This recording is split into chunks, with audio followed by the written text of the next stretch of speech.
اعوذ باللہ من الشیطان الرجیم بسم اللہ الرحمن الرحیم اللہم صلی علی محمد وآل محمد۔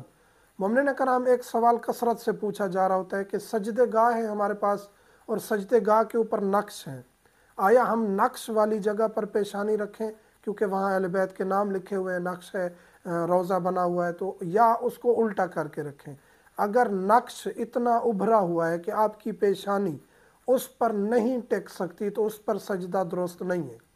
سجدہ اس چیز پر درست ہے جس پر پیشانی ٹک جائے، اور کن کن چیزوں پر سجدہ ہو سکتا ہے اس پر ہمارا لیکچر موجود ہے، اس کا لنک اس کی ویڈیو کی ڈسکرپشن میں ہم ڈال دیں گے۔ ڈسکرپشن چیک کیا کریں، ویڈیو کے ساتھ ایک چھوٹا سا ایرو کا نشان ہوتا ہے، اس کے نیچے ڈسکرپشن ہوتی ہے، اس سے ریلیٹڈ اس ٹاپک سے ریلیٹڈ جو ویڈیوز ہوتی ہیں وہ ہم اس ڈسکرپشن میں اس کا لنک دے دیتے ہیں۔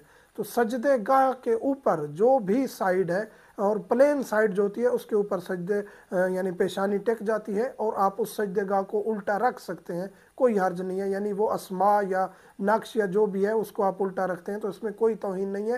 پلین جگہ جو ہے سجدے گاہ کی، اس کے اوپر پیشانی ٹکانی چاہیے۔ اور ویسے بھی کربلا محلہ سے اب اکثر ایسے سجدے گاہ آ رہے ہیں جو دونوں طرف سے پلین ہوتے ہیں، کیونکہ نقش اگر بہت زیادہ ابھرا ہوا ہے، اور بعض اوقات دیکھا گیا کہ اوپر تصویر بنا دی جاتی ہے، تو یہ اشکال ہے۔ تصویر تو سامنے ہو تو پھر وہ بعض مراجع کے نزدیک نماز ہی نہیں ہوتی۔ کسی بھی معصوم کی چاہے تصویر کسی بھی شکل میں بنا دی جاتی ہے، حالانکہ معصومین کی تصویریں بنانا جائز ہی نہیں ہے۔